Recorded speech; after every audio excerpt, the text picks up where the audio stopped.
Alors, le PAST. Pour comprendre ce que je fais dans le PAST, je dois un petit peu retourner sur le passé.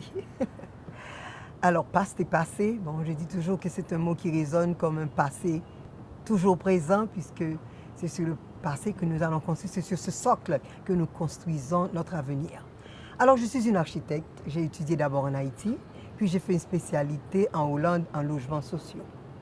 Je suis très portée vers le social et la culture, évidemment. Et donc, quand les travaux ont été entrepris pour la restauration de la citadelle, c'était la troisième intervention sur la citadelle, les deux premières datant d'après 1842, sous Vincent puis sous Magloire, mais c'était vraiment la première intervention très spécialisée. Dans les années 70, je pense 79, 78, 79. Et c'était difficile de ne pas résister à cet appel, puisque la citadelle, vous savez ce que représente pour nous la citadelle.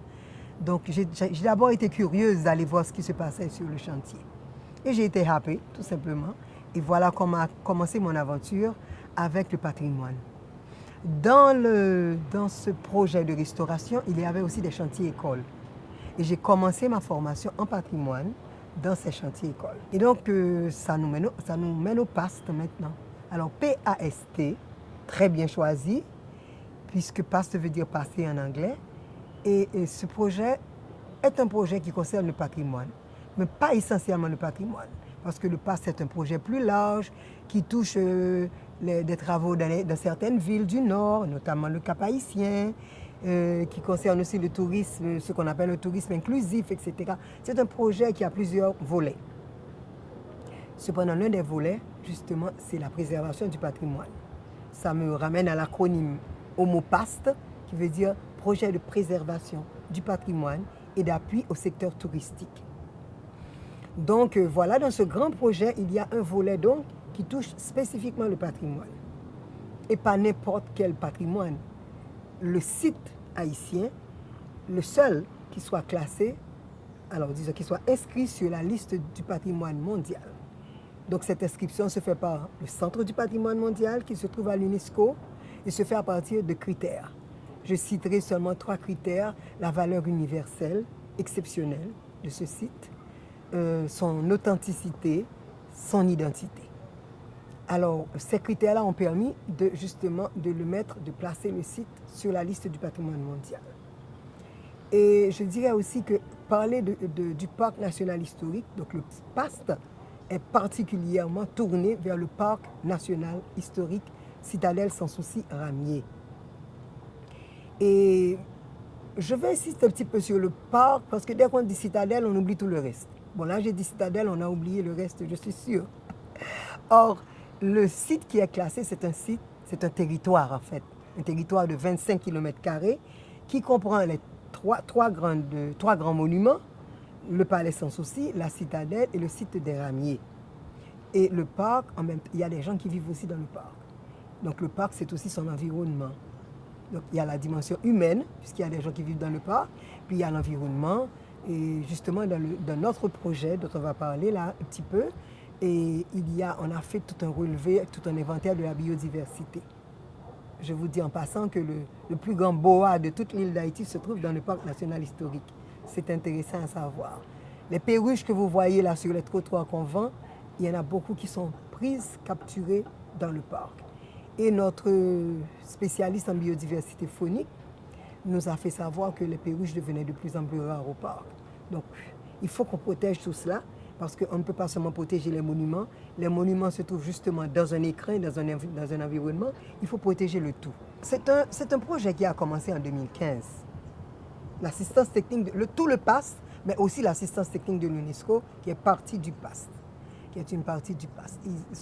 Cette assistance a commencé en 2015 et s'est arrêtée en 2017. Bon, pour des raisons qu'on n'aura pas le temps d'évoquer maintenant. On relance l'assistance technique en 2019, au moment où on fait mon recrutement, au moment où j'arrive à l'UNESCO. Et j'ai moins qu'un an, d'octobre, et je suis arrivée à la fin octobre, donc de novembre à maintenant, c'est à peu près 9 mois. Imaginez-vous, et je m'en rends compte après avec le recul, parce qu'on est tellement emballé quand on sait qu'on va travailler dans le parc national historique, c'est un petit peu unique dans une vie d'architecte, quoi. Donc, il y a des détails que j'ai ratés. Parce que le plan qui avait été prévu, le programme d'activité prévu sur 5 ans, c'est celui-là qu'on va reconduire sur 1 année. Donc c'est immense. Et j'ai accepté de le faire. Et quand j'ai fini d'accepter, je me suis rendu compte que le défi était énorme. Et là, dans le cadre du projet PAST, qui je vous dis est un très large projet, il y a donc un volet qui est l'assistance de l'UNESCO à l'ISPAN, qui est l'Institut de sauvegarde du patrimoine national. Donc, étant donné que l'UNESCO avait fait une expérience intéressante dans les années 70, on a encore fait appeler l'UNESCO. Cette fois-ci, à la différence que dans le premier projet, auquel j'ai participé un peu, il y avait plutôt des étrangers. Et les premiers architectes de monuments en Haïti faisaient leur premier pas aussi dans ce projet. Donc on avait dû chercher beaucoup de spécialistes étrangers. Alors ici, cette fois-ci, la majorité des spécialistes, ce sont des spécialistes haïtiens. Alors cette assistance de l'UNESCO à l'ISPAN consiste en 5 grandes activités. Ces activités, c'est d'abord l'activité qui concerne les monuments, la restauration de ces monuments, leur réhabilitation. Alors, réhabilitation, disons que c'est un peu plus léger, on peut juste arranger quelque chose. La restauration demande des travaux beaucoup plus poussés. Et donc, le premier volet concerne justement les monuments, la première activité du PAST, de l'assistance technique de l'UNESCO. C'est là que nous donnons notre assistance. Donc, d'abord dans la restauration des monuments. Le deuxième point, la deuxième activité, c'est l'interprétation. L'interprétation du site, c'est quoi? C'est aider le public et les visiteurs à lire le parc, à comprendre le vécu du parc, à comprendre son histoire.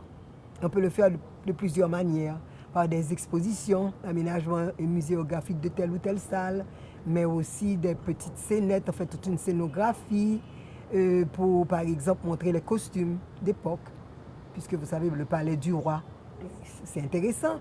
Et même l'armement, on peut montrer l'armement, on peut montrer les soldats et tout ça. Donc c'est un peu trouver des moyens de communiquer avec le public et de lui faire comprendre l'essence même du parc, ce qu'on appelle l'esprit du lieu. Voilà, c'est ça l'interprétation, donc c'est la deuxième intervention. La troisième activité, c'est le plan de gestion du parc. Alors quand on dit gestion, il ne s'agit pas de compter le nombre de touristes et de voir combien d'argent on a pu rentrer tel jour ou tel autre. C'est une gestion plus large qui concerne évidemment la gestion administrative, mais aussi la gestion en vue de la conservation des composantes du parc. C'est-à-dire qu'il y aura une gestion en rapport avec la biodiversité, une gestion en rapport avec la mise en valeur du parc, etc. Et ce qui est intéressant, c'est que le plan de gestion ne peut pas se faire dans des laboratoires. Il faut le faire avec les communautés. Il faut le faire avec les acteurs de terrain. D'où tout un plan de concertation aussi avec donc, ces acteurs pour pouvoir élaborer le plan du parc. Parce que vous savez, de plus en plus, dans toutes les interventions qui se font dans le monde, on parle de planification participative ou d'approche participative. Les gens doivent être partie prenante de la réflexion et des décisions. Sinon, il n'y aura pas d'appropriation. Vous êtes venu faire votre affaire, mais occupez-vous de votre affaire. Alors que si on les implique dès le début, en amont, on est plus sûr qu'après le départ de ceux qui ont conçu les plans et tout ça, il y aura une prise en charge parce que les acteurs et les communautés sont concernés. Alors le mot communauté me fait penser aussi au fait que le parc s'étend sur le territoire de 4 communes. Milo, Dondon, Plaine du Nord et Grande Rivière du Nord. Donc je vous disais que le parc est habité, il y a des gens habitant toutes ces communes qui sont dans le parc. Donc il faut travailler avec eux. Et comme je vous dis, c'est la seule façon de s'assurer qu'après le projet, ces gens prendront la relève. Ils se seront appropriés le projet. Alors il y a un texte qui figure dans les premières brochures de la restauration de la citadelle. Et c'est un extrait de texte d'Aimé Césaire. Il parle en fait pas du parc, mais de la citadelle. Mais mon Dieu, tout le monde sait que dans la citadelle, le parc est le monument le plus imposant, et tant emblématiquement que par sa stature, sa taille aussi. Donc lui, il parle en fait de la citadelle, et c'est tiré de la tragédie du roi Christophe. Je dis la citadelle, la liberté de tout un peuple, bâtie par le peuple tout entier, hommes, femmes, enfants, vieillards, bâti pour le peuple tout entier.